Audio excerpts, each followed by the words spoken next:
Hey friends, my name is Mike, and today I'm gonna talk about filters, specifically low pass and high pass filters.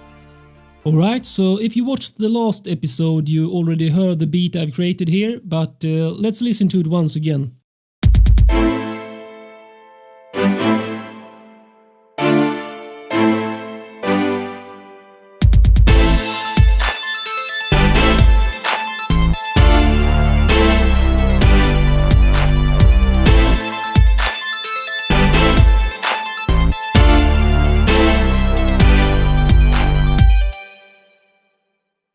Okay, so let's check the mixer now.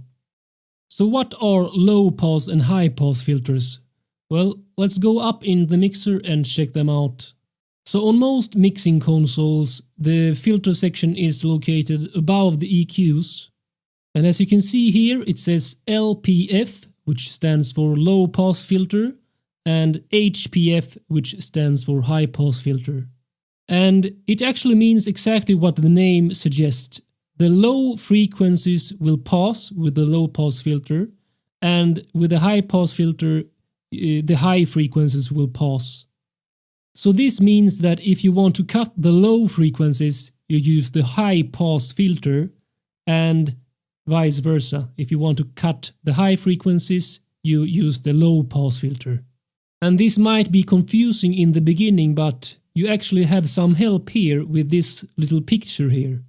As you can see here, this picture cuts the line on the right side, which represents the high frequencies, and this cuts on the left side, which represents the low frequencies.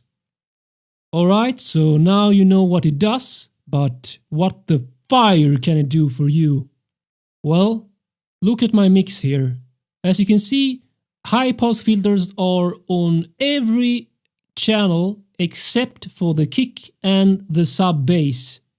And I actually recommend you to do that as well, because all the low frequencies, the bass, stack up and get really muddy if you have lots of instruments with information down there.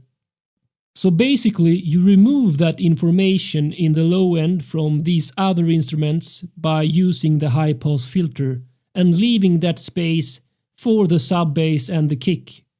And I promise you that this will lead to much cleaner and more professional mixes. Alright, so that's for the high pass filter. What about the low pass filter? Well, as you can see, I have it on almost every channel as well. But this is for an entirely different reason. The main reason I like low pass filters is because most instruments sound way too harsh with that high fuzzy frequencies left. But I also like them because you can move an instrument further back in the mix by using a low pass filter. Because the higher the frequencies, the more prominent the sound will be. So for example, on lead vocals, which should be prominent, you usually boost the highest frequencies in the mix. Alright, always filter out what you don't need. You can add me on Facebook and Google+, links in the description. Now make some awesome music, and I'll see you soon, my friends.